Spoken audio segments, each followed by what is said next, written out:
Assalamualaikum warahmatullahi wabarakatuh. Perkenalkan, nama saya Alif Ilmisyam dari kelas 03 SMJP 023 Pamulang, jurusan manajemen. Di sini saya ingin menjelaskan tentang manajemen sumber daya manusia, yaitu perencanaan sumber daya manusia. Perencanaan sumber daya manusia. Perencanaan sumber daya manusia adalah suatu proses sistematis yang digunakan untuk memprediksi permintaan dan penyediaan SDM di masa datang. Melalui program perencanaan SDM yang sistematis, dapat diperkirakan jumlah dan jenis tenaga kerja yang dibutuhkan pada setiap periode tertentu, sehingga dapat membantu bagian SDM dalam perencanaan rekrutmen, seleksi, serta pendidikan dan pelatihan. Setiap organisasi mempunyai misi yang harus dicapai, dan selanjutnya dituangkan dalam rencana jangka pendek dan jangka panjang. Perencanaan SDM mempunyai peran yang penting dalam mengembangkan perencanaan strategi organisasi. Pelaksanaan fungsi-fungsi SDM manajemen harus dilaksanakan secara konsekuen sehingga menjamin keberhasilan perencanaan strategi yang ditetapkan. Salah satu contoh fungsi dan peran manajemen SDM dapat mencapai misi organisasi adalah proses rekrutmen, seleksi, dan pelatihan guna mendapatkan tenaga kerja yang terampil dan memiliki keahlian sesuai dengan kebutuhan untuk mencapai tujuan organisasi. Fungsi komplementer lainnya seperti performance appraisal system dan kompensasi manajemen merupakan fungsi pendukung keberhasilan perencanaan strategis organisasi.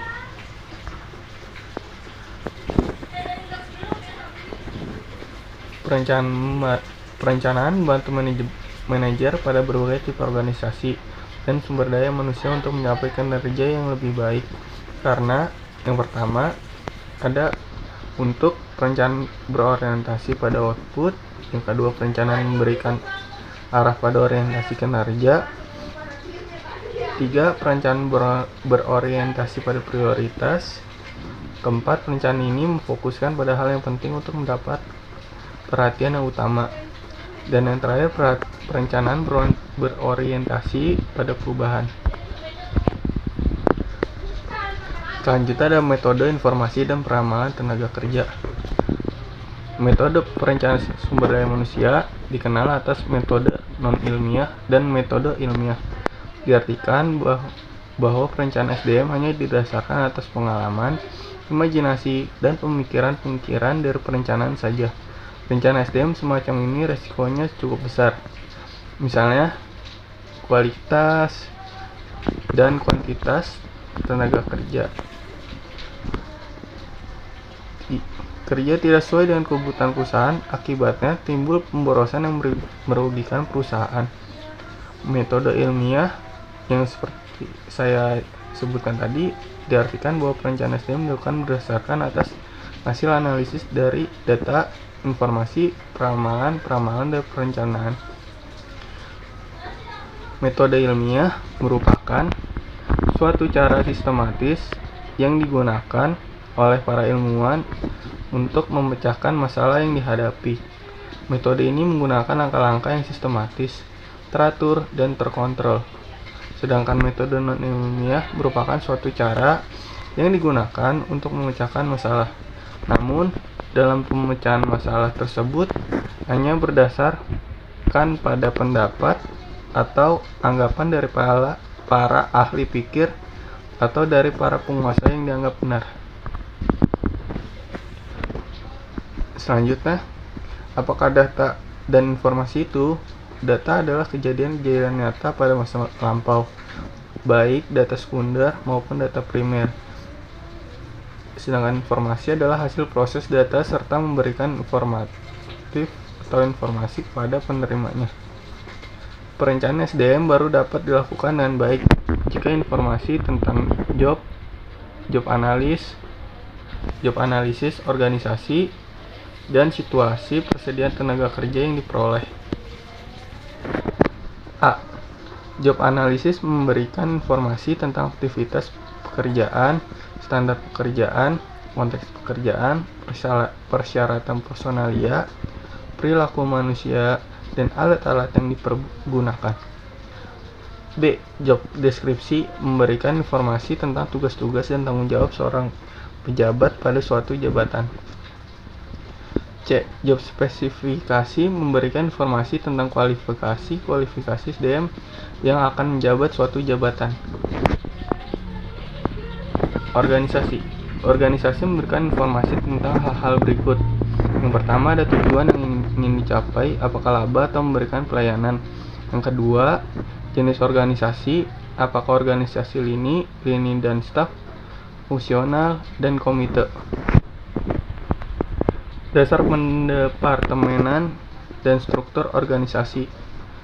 Yang keempat, tentang kendali setiap departemen. Yang kelima, jumlah karyawan dan perincian manajerial dan operasional.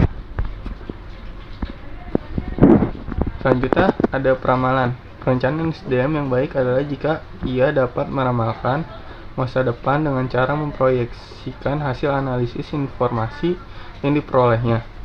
Peramalan biasanya untuk masa 5 tahun yang akan datang. Apabila ramalan-ramalan yang mendekati kebenaran, rencana itu baik dan benar, karena ia dapat membaca situasi masa yang akan datang dengan baik. Tujuan dari peramalan itu antara lain, yang pertama ada meramalkan kebutuhan dan persediaan tenaga kerja yang ada. Yang kedua, meramalkan kemajuan perusahaan dan teknologi, sehingga harus dilaksanakan pelatihan dengan kurikulum yang tepat. Yang ketiga, meramalkan kemajuan pendidikan dan meningkatkan kemampuan SDM. Yang keempat, meramalkan kebutuhan akan jenis-jenis kecakapan yang berlainan dan jenis SDM pada masa yang akan datang. Yang kelima, meramalkan kebijaksanaan perubahan pemerintah seperti usia, UMR, dan jam kerja. Faktor di bawah ini dapat dijadikan pertimbangan dalam memilih metode peramalan. Yang pertama ada stability dan certain, yang kedua ketersediaan data, yang ketiga jumlah karyawan, yang keempat ketersediaan sumber daya, yang kelima kredibilitas manajemen, yang keenam jangka waktu.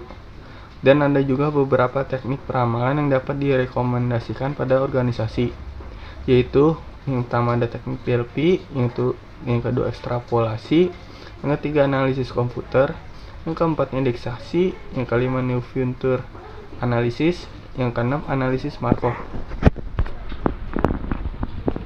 Tujuan perencanaan SDM.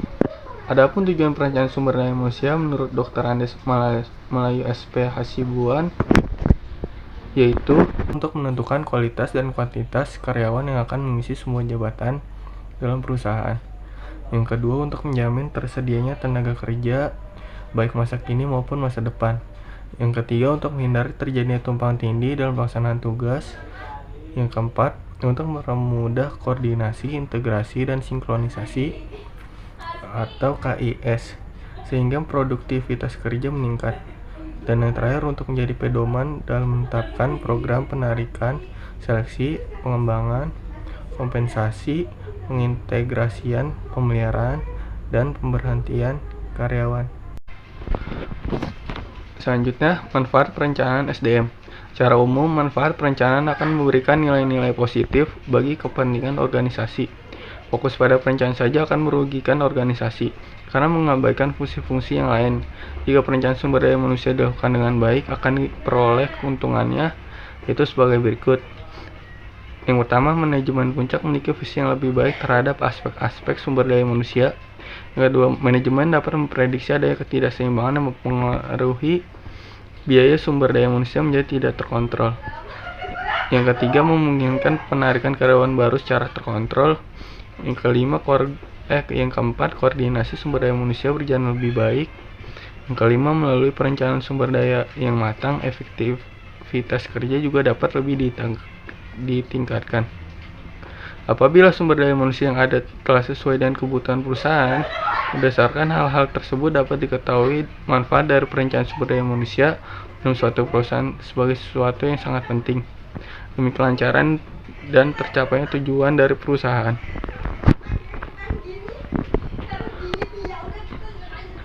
Faktor yang mempengaruhi perencanaan SDM. Proses perencanaan sumber daya manusia dapat dipengaruhi oleh beberapa faktor, yaitu yang pertama lingkungan eksternal. Perubahan lingkungan sulit diprediksi dalam jangka pendek dan kadang-kadang tidak mungkin diperkirakan dalam jangka panjang. A. Perkembangan ekonomi mempunyai pengaruh yang besar, tapi sulit diestimasi. Sebagai contoh, tingkat inflasi, pengangguran, dan tingkat bunga sering merupakan faktor penentu kondisi bisnis perusahaan. B. Kondisi sosial politik. Hukum mempunyai implikasi pada perencanaan sumber daya manusia melalui berbagai peraturan di bidang personalia, perubahan sikap, tingkah laku, dan sebagainya. C. Perkembangan teknologi secara dahsyat merupakan contoh jelas bagaimana perubahan teknologi menimbulkan gejolak sumber daya manusia. Yang kedua, ada lingkungan internal, menghitung jumlah karyawan serta mengevaluasi kemampuan mereka sebagai bentuk adanya kemungkinan untuk penugasan para karyawan untuk mengisi lowongan-lowongan yang akan datang. A. Rencana strategis dan rencana operasional atau taktik. Rencana ini tidak mungkin terwujud tanpa adanya SDM yang relevan dan kompetitif. Maksudnya suatu organisasi harus mempunyai keahlian dalam organisasinya sehingga mampu menghasilkan produk secara berkualitas.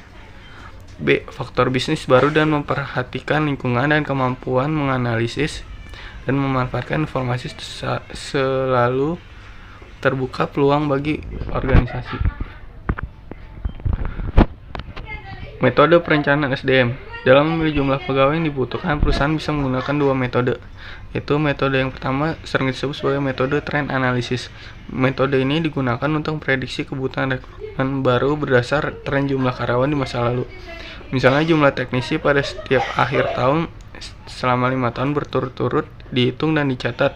Tujuannya untuk mengidentifikasi tren perkembangan jumlah teknisi yang dibutuhkan di masa depan. Berdasarkan angka tren ini, kemudian bisa diperkirakan jumlah pegawai yang perlu direkrut. Metode yang kedua adalah rasio analisis. Metode ini digunakan untuk prediksi jumlah rekrutmen baru berdasar rasio antara faktor tertentu. Misalnya jumlah pendapatan dengan jumlah karyawan yang dibutuhkan, atau misal jumlah pegawai yang diperlukan. Fungsi operasional manajemen SDM.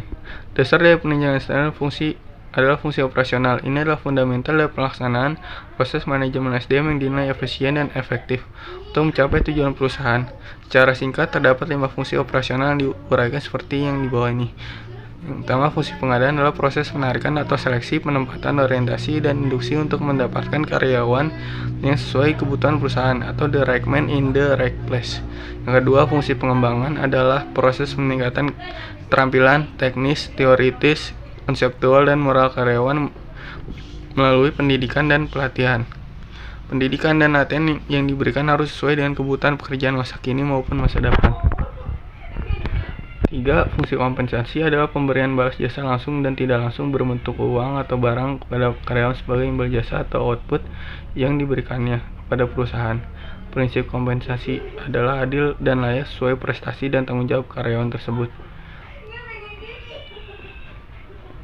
Yang keempat, fungsi pengintegrasian adalah kegiatan untuk mempersatukan kepentingan perusahaan dan kebutuhan karyawan, sehingga tercipta kerjasama yang serasi dan saling menguntungkan, di mana pengintegrasian adalah hal yang penting dan sulit dalam manajemen sumber daya manusia, karena mempersatukan dua aspirasi atau kepentingan yang bertolak belakang antara karyawan dan perusahaan.